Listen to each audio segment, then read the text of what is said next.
Bonjour à tous, bienvenue dans cette nouvelle vidéo de Papacito contre Jazz 92, épisode numéro 2.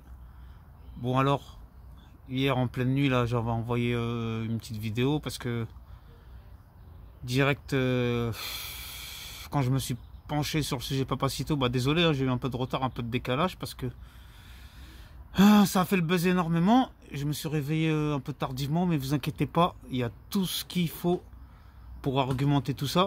Donc on va essayer de faire concret, d'aller vite, hein, parce que je sais que vous êtes un peu pressé et que moi je reste sur des formats entre 4, 5, 6, 7 minutes pour voilà, que ce soit accessible à tous et que ça puisse passer mieux. Bon. Ceci dit, maintenant, on va aller dans le concret. Alors, le fameux Papacito, là.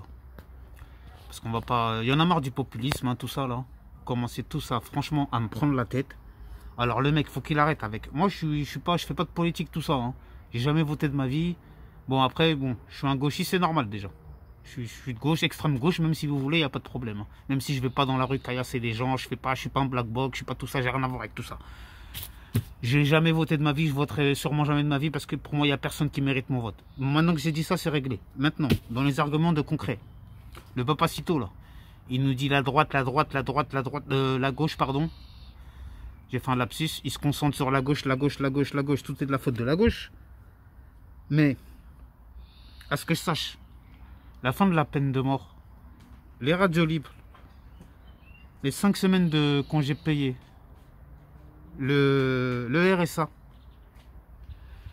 la sécurité sociale, etc. C'est des avancées sociales tout ça. Ça c'est bien la gauche qui l'a fait. Donc je comprends pas pourquoi on crache dans la soupe, la gauche. Et la droite, ils ont fait quoi de bien? J'attends vos listes, j'attends vos trucs. Dites-moi ce qu'ils ont fait de bien, la droite. À part les affaires, hein, les fameuses affaires là. Il y en a partout les affaires à droite. Hein, ils se sont bien gavés, Chirac, Juppé, Sarko, compagnie. Ils se sont gavés à mort, non? Je sais pas, ils étaient condamnés, tout ça, reconnus coupables, tout ce que vous voulez. Je sais pas, je les invente pas, ces choses-là. Ah là là là là là là. Il y a tellement de choses à dire, hein, j'espère que je vais pas rater l'essentiel. Alors, on a le Papacito qui dit que la France ou la gauche... ferait pour rester poli, des turlutes. C'est bien ça, hein? Ouais, des turlutes aux islamistes ou aux immigrés, etc. Un, c'est du manque de respect, bien sûr, de dire ça. Mais deux, c'est faux et archi faux. Parce que, je vous rappelle, la fachosphère, là. Quand vous allez en Afrique, tout ça, là, quand vous allez au Maghreb, en Tunisie...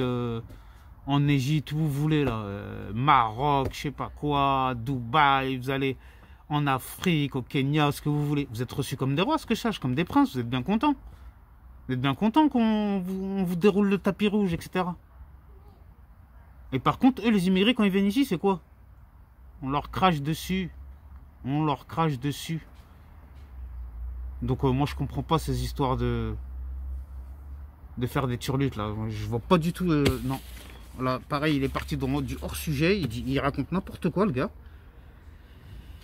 Tout ce que je voulais dire, c'était la fachosphère, je vois qu'ils jubilent bien derrière leur écran, là. Jubilez bien. Donc, quand ça va vous péter à la gueule, je sais pas si vous allez encore jubiler comme ça. Moi, je m'en fous, hein, je suis pas là en train de... Moi, je suis contre la violence, tout ça, machin, mais en fait, je fais que répondre aux polémiques. Et c'est vous qui les créez, toutes ces polémiques. Et c'est vous, en fait, qui cherchez la merde. À vous faire des sketchs comme ça, genre c'est subtil, c'est de la rigolade, c'est rien du tout de la déconnade. Imaginez-moi demain, je prends 3 mannequins là, je les mets derrière moi, un qui représente Papacito, un qui représente Marine Le Pen et le troisième qui représente Zemmour. Et je mets des coups de couteau et je dis vas-y, c'est un sketch marrant. Mais vous plaisantez ou quoi? Le soir même, on vient chez moi me chercher. Le soir même, je suis en garde à vue. Le lendemain, je suis présenté chez le juge et je fais le 20h et tout. Je comprends. Mais... Ou dans ce cas-là, si vous voulez tout le monde, laisser tout le monde parler, vas-y, Zemmour, il parle, ok, pas de problème. Papacito parle, pas de problème. Marine Le Pen dit des cochonneries, des saloperies, vas-y, il n'y a pas de problème. Dans ce cas-là, vas-y, même Dieu donne 2 N et. Bah, lui aussi, bah vas-y, dans ce cas-là, laissez-le parler lui aussi. Dans ce cas-là, au point où on en est. Ou sinon, soit on interdit tous les fous qui racontent n'importe quoi. On leur interdit la parole, on leur coupe l'antenne. Je sais pas, moi, Zemmour, il est encore à la télé là jusqu'à aujourd'hui. D'ailleurs, le mec, je voulais pas l'attaquer sur ça, mais je suis obligé. En plus, le mec, il est accusé de multiples agressions sexuelles par de multiples personnes. Bon, ok. On va dire que je le mets dans le même sac que Tarak Ramadan. Peut-être que c'est un coup monté, ceci, cela, machin. Mais quand même, bah déjà, ça fait un bon petit paquet de casseroles. Hein. Donc le Zemmour, il est bien gentil. Et en plus, lui, pareil, quand il se fait attaquer, c'est que du sursis. Il est là, il prône la peine planchée. Bah lui aussi, allez, peine planchée, là, dès qu'il fait des trucs, incitation à la haine raciale et tout. Bah dans ce cas-là, bah vas-y, allez, mettez-lui direct du ferme, là, qu'il comprenne c'est quoi, là. Après, on parle des prisons, faut construire des prisons. Réfléchissez pourquoi ils ne construisent pas les prisons. Un détenu, ça coûte 3 000 € par mois. Vous croyez que l'État, il a que ça à faire de payer 3 000 € par mois pour payer des détenus à rien foutre? Alors qu'en les laissant même dehors au RSA, c'est bon, on va leur donner 500 € de RSA, c'est bon, ils sont contents l'État. Vous croyez quoi? Ils ont fait ce calcul là, ils ont été à l'ENA, tout ça, ils ont fait Sciences Po. Nous on est des ouvriers, on est cons, on connaît pas. Mais moi je vous dis comment ils réfléchissent. Même Marine Le Pen, si elle gagne, tous ces ministres de l'économie, de machin, de ci, de ça, ils vont lui dire écoute, on peut pas faire ça en fait, Marine, ça va coûter trop cher. Et 3 000 € par détenu, je vous parle de ça, c'était il y a 20 ans. Hein. Donc aujourd'hui, ça doit être beaucoup plus cher. Hein. Et quand je dis 3 000 € par détenu, je ne vais pas rentrer dans les détails, mais voilà, faut payer les surveillants, faut payer l'électricité, faut payer la nourriture, faut tout payer. Donc au total, ça fait 3 000 € par détenu, sachez-le. Donc arrêtez de dire il suffit d'ouvrir des prisons, des machins, de mettre des packs blanchis. Et après vous allez pleurer, mais il n'y a pas d'argent, il n'y a pas d'argent. Bon, je vais m'arrêter là parce que ça va être trop long. Et je vous promets, je vous envoie encore une vidéo tout à l'heure parce qu'il y a bien sûr encore énormément de choses à dire. Je vous remercie tous de me suivre. N'hésitez pas à vous abonner, à liker, partager, tout ce que vous voulez d'autre. Et encore merci à vous. Et n'oubliez pas, la devise de cette chaîne, restez authentique. Allez, à bientôt.